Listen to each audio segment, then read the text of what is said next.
যাকাতের টাকা কাউকে না বলে দেওয়া জায়েজ হবে কিনা এবং ভাই বোনকে যাকাত দেওয়া যাবে কিনা? প্রবাসীদের ফিতরা আদায়ের বিধান কি? আমরা কি দেশের হিসাব করে ফিতরা আদায় করবো নাকি যেখানে থাকি ওই জায়গার হিসাবে দেওয়া লাগবে? যাকাতের টাকা খরচের খাতগুলো কি? রোজা রাখা অবস্থায় কি গুপ্তাঙ্গের লোম পরিষ্কার করা যাবে? রোজা অবস্থায় ঘুমের মধ্যে স্বপ্নে কিছু খেতে দেখলে কি রোজার কোনো সমস্যা হয় কিনা? পাকা চুল বা দাড়ি তুলে না ফেলে বেছে বেছে কেটে ফেলা যাবে কিনা? যেহেতু তুলে ফেললে গুনাহ হয় তাই কেটে ফেলা যাবে কিনা? রোজা অবস্থায় রক্তদান করলে কি রোজা ভেঙে যাবে? শরীর থেকে কোনো কিছু বের হলে নাকি রোজা ভেঙে যায়? রোজা অবস্থায় স্বপ্নদোষ হলে কি রোজা নষ্ট হয়ে যায়? শয়তানের প্ররোচনা থেকে মুক্ত হওয়ার উপায় কি? আমরা কিভাবে উত্তম চরিত্র গঠন করতে পারবো? শেষ দশকের করণীয় সম্পর্কে বিস্তারিত জানতে চাই। প্রবাসে থাকা অবস্থায় মা বাবাকে না জানিয়ে টাকা জমিয়ে রাখলে সেটাকে হারাম হবে?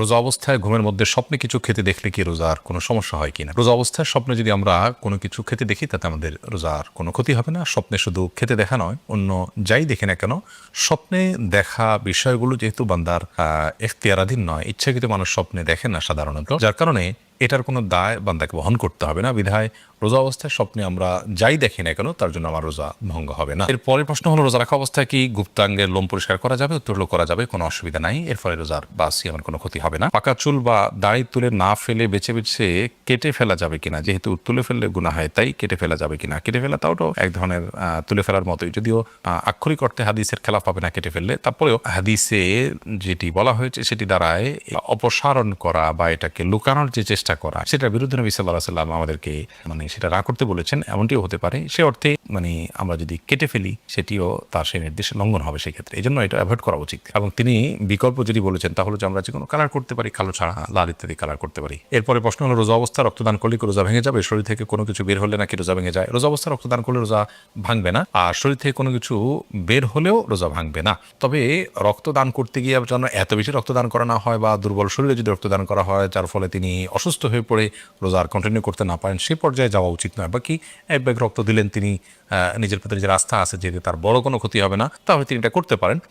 অর্থাৎ এর ফলে তিনি রোজা ভেঙে ফেলতে হবে এরকম দুর্বল হবেন না তিনি জানেন, তাহলে সেক্ষেত্রে রোজা দেওয়াটা এটা রোজা ভঙ্গের কোনো কারণ নয়। আর শরীর থেকে কিছু বের হলে রোজা ভঙ্গ হবে না। আমরা অনেকে মনে করি শরীর থেকে কিছু বের হলে রোজা ভঙ্গ হবে। কেউ একটু বমি করেছেন অল্প স্বল্প, তাদের রোজা ভঙ্গ হবে না। রক্ত দিয়েছেন এক ব্যাগ, তাদের রোজা ভঙ্গ হবে না।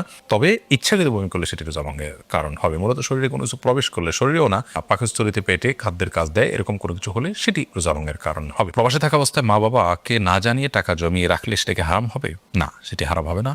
টাকা জমিয়ে রাখতে হলে সেটার জন্য মা বাবার পারমিশন নেওয়া শরীয়ত এটাকে বাধ্যতামূলক করেনি। অনেক মা বাবা আছেন এটা নিয়ে বাড়াবাড়ি করেন, সীমা লঙ্ঘন করেন, সেটা তাদের বাড়াবাড়ি। মা বাবার সাথে বেয়াদবি না করে, মিথ্যা কথা না বলে নিজের মতো করে নিজে টাকা জমাতে পারেন। তবে মা বাবার প্রতি যে দায়িত্ব আছে সে দায়িত্ব আদায়ে যেন কোনো প্রকার ত্রুটি না হয়। মা বাবা ভাই বোনের জন্য যে আর্গুমেন্ট করে থাকেন, তারা যদি অভাবী হয়, পিছিয়ে পড়া থাকে, তাদেরকে সহায়তা করার ক্ষেত্রেও কোনো প্রকার পিছপা থাকা বা কার্পণ্য করার কোনো সুযোগ নেই একজন ইমানদারের। কিন্তু এগুলো সবগুলো ঠিকঠাক মতো করার পাশাপাশি তিনি যদি নিজের জন্য কিছু জমান, সেটা শরীয়তের দৃষ্টিকোণ থেকে কোনো নিষিদ্ধ কোনো কিছু নয়। রোজা অবস্থার স্বপ্নদোষ হলে কি রোজা নষ্ট হয়ে যায়? তো হলো না, রোজা অবস্থার স্বপ্নদোষ হলে রোজা ভঙ্গ হয় না। একটু আগে আমরা বলেছি স্বপ্নে যাই কিছু দেখুক মানুষ, তার জন্য বান্দাকে কোনো দায়বর্তা বহন করতে হয় না। তবে স্বপ্নদোষের ফলে যদি বীর্যপাত হয়ে থাকে তার ফলে গোসল ফরজ ঠিকই হবে। এছাড়া স্বপ্নদোষের কারণে রোজা ভঙ্গ হবে না। মাজিদুল ইসলাম আপনি লিখেছেন, প্রবাসীদের ফিতরা আদায়ের বিধান কি? আমরা কি দেশের হিসাব করে ফিতরা আদায় করবো নাকি যেখানে থাকি ওই জায়গার হিসাবে দেওয়া লাগবে? আপনি যেখানে থাকেন সেখানকে হিসাব করে আপনি ফিতরা দিবেন। ফিতরা কি আলাদা করে রেখে ঈদের পর আদায় করা যাবে? না, ঈদের পর আদায় করলে ফিতরা আদায় হবে না, বরং ফিতরা আদায় করতে হবে ঈদের সালাতের আগে। নবী করিম সাল্লাল্লাহু আলাইহি ওয়াসাল্লাম বলেছেন, মান আদ্দাহা ক্বাবলা সালাহ, যে ব্যক্তি ঈদের আগে ফিতরা আদায় করবে ফাহিয়া মাকবুলা, তাহলে সেটা ফিতরা হিসেবে কবুল হবে। ওয়া মান আদ্দাহা বা'দা সালাহ, যে ব্যক্তি ঈদের পরে আদায় করবে ফাহিয়া সাদাকাতুম মিনাস সাদাকাত, 10টা সাদকার মধ্যে সাধারণ দান হবে। ফিতরার যে দায়িত্ব সেই দায়িত্বের ফলে কিন্তু আদায় হবে না। এরপরে প্রশ্ন, রমজান মাসে দৈনিক ওজিফা হিসেবে কোন কোন সূরাগুলো পড়বো? রমাদান মাসে পড়ার জন্য সুনির্দিষ্ট কোনো সূরা আমার জানা নেই যে অমুক অমুক সূরাই শুধুমাত্র পড়তে রেকমেন্ড করা হয়েছে। আল্লাহ তাআলা এই মাসে কোরআন নাজিল করেছেন, বিধায় গোটা কোরআনই বেশি বেশি করে তেলাওয়াত করা উচিত, বুঝে পড়া উচিত, কোরআনের মর্মচর্চা করা উচিত, কোরআন শোনাশুনি করা উচিত। নিজে তেলাওয়াত করবেন, আরেকজনকে শোনালেন, আরেকজনকে তেলাওয়াত করলেন, নিজে শুনলেন, এরকমটি রমাদানে করা উচিত। বাট রমাদান মাসে কোরআনে কারীমের তেলাওয়াতের জন্য সুনির্দিষ্ট কোনো অংশ ফিক্স নেই যে এটুকুই তেলাওয়াত করবেন বা এই সূরা বারবার পড়বেন, বরং গোটা কোরআনই আপনি তেলাওয়াত করার চেষ্টা করবেন। পুরো কোরআন যদি পড়ে শেষ করতে না পারেন, আপনি চেষ্টা করবেন কোরআনের মধ্যে থাকা, কোরআনের মধ্যে সেটা কোরআন পড়তে পড়তে আপনি মাঝামাঝি যান বা যতটুকু যান গেলেন, কিন্তু কোরআনকে আপনি পড়ে এবং কোরআনকে সময় দিয়ে আপনি রমজান কাটানোর চেষ্টা করবেন। সুনির্দিষ্ট কোনো অংশই পড়বেন এমন কোনো রেকমেন্ডেশন কোরআন হাদিসে আছে বলে আমাদের জানা নেই। এরপর প্রশ্ন হলো, শয়তানের প্ররোচনা থেকে মুক্ত হওয়ার উপায় কি? আমরা কিভাবে উত্তম চরিত্র গঠন করতে পারবো? শয়তানের প্ররোচনা থেকে মুক্ত হওয়ার জন্য বিশেষ আল্লাহর কাছে পানা চাইতে হবে। আল্লাহ বলেছেন, আউযু বিল্লাহি মিনাশ শাইতানির রাজিম, ইম্মা ইয়ানজাগান্নাকুম মিনাশ শাইতানি নাযগুন ফাসতাইযু বিল্লাহি মিনাশ শাইতানির রাজিম। শয়তান যখন তোমাদেরকে খোঁচা দেয় এবং আক্রমণ করে, তখন তোমরা আল্লাহর কাছে আশ্রয় প্রার্থনা করবে বিতাড়িত শয়তান থেকে। বিতাড়িত শয়তান থেকে আল্লাহর কাছে আশ্রয় প্রার্থনা করে হলো শয়তানের প্ররোচনা থেকে মুক্তির প্রধান উপায়। আউযু বিল্লাহি মিনাশ শাইতানির রাজিম পড়তে হবে। বেশি বেশি করে শয়তান থেকে পানা চাওয়ার যে দোয়াগুলো আছে সেগুলো পড়তে হবে। আউযু বিকালিমাতিল্লাহি তাম্মা মিন শাররি কুল্লি শাইতানিন ওয়া মিন কুল্লি আইনিন লাম্মা।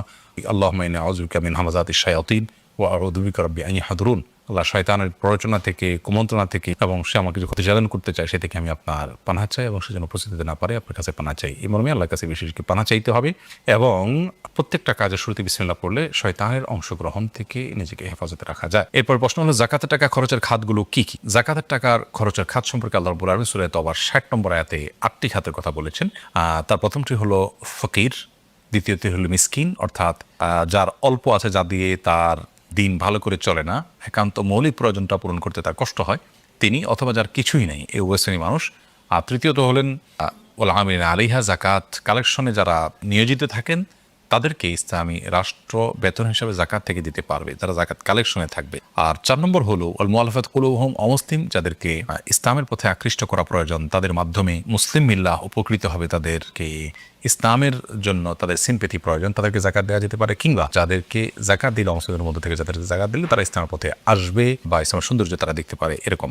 ৫ নম্বর হলো ওফির রিকাব, কৃতদাস দাসী মুক্ত করার জন্য জাকাতের টাকা দেওয়া যাবে। আর ৬ নম্বর হলো ওয়াল গারিমিন, যারা ঋণগ্রস্ত তাদের ঋণ পরিশোধের জন্য জাকাত দেওয়া যাবে।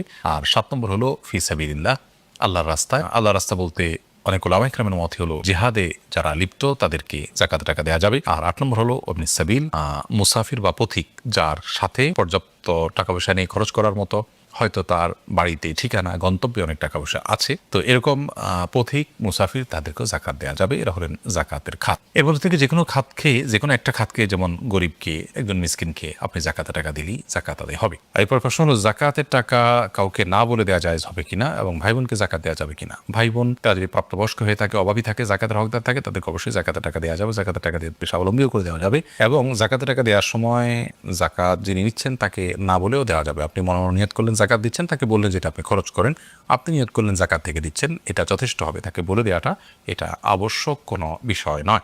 এরপর প্রশ্ন হলো, আমার প্রথম স্ত্রীকে না জানিয়ে দ্বিতীয় বিবাহ করেছি, এখন আমার করণীয় কি? আপনি প্রথম স্ত্রীকে না জানিয়ে দ্বিতীয় বিবাহ করেছেন, আমার প্রথম স্ত্রী জেনে যায়, জেনে যদি আপনাকে দৌড়ানি দেয় এবং মামলা মোকদ্দমা করে, তো সেটা আপনি সামলাতে হবে। এবং আপনি প্রথম স্ত্রী জেনে যেতে পারে, জেনে গেলে কি কি সমস্যা হতে পারে সেগুলো মাথায় রেখে আপনাদের বিয়ে করা উচিত ছিল। এক্ষেত্রে অনেকেই জজবা বা জোশের কারণে যদি বিয়ে করে দ্বিতীয় স্ত্রীকে ক্ষতিগ্রস্ত করেন, তখন প্রথম স্ত্রীর প্রেসারে দ্বিতীয় স্ত্রীকে তালাক দিয়ে দেয়। এটা খুবই বড় ধরনের গর্হিত কাজ এবং জুলুম। এ বিষয়ে আমাদের খুবই দায়িত্বশীল আচরণ করতে হবে এবং সাবধান থাকতে হবে। শেষ দশকের করণীয় সম্পর্কে বিস্তারিত জানতে চাই। শেষ দশকের দিনগুলোতে এবং রাতগুলোতে সবচেয়ে বেশি ইবাদতের জন্য সাধনা করতে হবে। প্রধান করণীয়, রাত জেগে থাকতে হবে। নবী সাল্লাল্লাহু আলাইহি ওয়াসাল্লাম এই দশকে রাত জেগে থাকতেন। তৃতীয় করণীয় হলো পরিবার লোকদের ঘুম থেকে জাগিয়ে তুলতে হবে, এটা হলো তৃতীয় করণীয়। এবং চতুর্থ করণীয় হলো এই দশকের বেজোড় রাতগুলোতে স্পেশালি একটু বেশি ওয়াজ করার চেষ্টা করতে হবে, লাইলাতুল কদর হতে পারে সেই সম্ভাবনা থেকে। ইতিকাফের ফজিলতে গুরুত্ব কি? ইতিকাফ কতদিনের জন্য উত্তম? ইতিকাফ অবস্থায় কি কি করা যায় আর কি কি করা যায় অনুগ্রহ করে জানাবেন। ইতিকাফ তো 20 রমজান সূর্য অস্ত যাওয়ার আগে আগে মসজিদে প্রবেশ করে যেতে হয়। শেষ 10টা দিন ইতিকাফ করানো নবী সাল্লাল্লাহু আলাইহি ওয়াসাল্লাম সুন্নাহ, সারা জীবন তিনি আমলটি করেছেন। নবী করিম সাল্লাল্লাহু আলাইহি ওয়াসাল্লাম যে আমলটি সারা জীবন করেছেন, আমাদের বেশিরভাগ মুসলমান ভাইরা বোনেরা সে আমলটি জীবনে একবারও করেননি, করা হয়নি, এগুলো দুঃখজনক। ইতিকাফ এত গুরুত্বপূর্ণ যে নবী সাল্লাল্লাহু আলাইহি ওয়াসাল্লাম রমজান রোজা ফরজ হওয়ার পর থেকে মৃত্যু পর্যন্ত কোনো বছর ইতিকাফ না করে থাকেননি। 1 বছর ইতিকাফ করে তিনি ভেঙে ফেলতে হয়েছে, পরবর্তী বছরটাকে তিনি ডাবল রেখে অর্থাৎ 20 দিন ইতিকাফ করেছেন। রমজানের শেষ 10 দিন পুরোটা মসজিদে এসে ইতিকাফ করা, অবস্থান করা একটা গুরুত্বপূর্ণ একটি সুন্নাহ এবং সওয়াবের কাজ। ইতিকাফরত অবস্থায় আপনি ইবাদতবন্দি করবেন, জিকির আজকাল করবেন, কোরআন তেলাওয়াত করবেন, নফল সালাত পড়বেন, স্বাভাবিক সেখানে ঘুম খাওয়া দাওয়া এগুলো করতে পারেন। খাওয়া দাওয়া বাসা থেকে এনে দেওয়ার মতো মানুষ না থাকলে আপনি নিজে খেয়েও আসতে পারবেন, তবে কারোর সাথে কথা বলবেন না, অন্য অযথা সময় নষ্ট করবেন না, এগুলো আপনার মূল কাজ।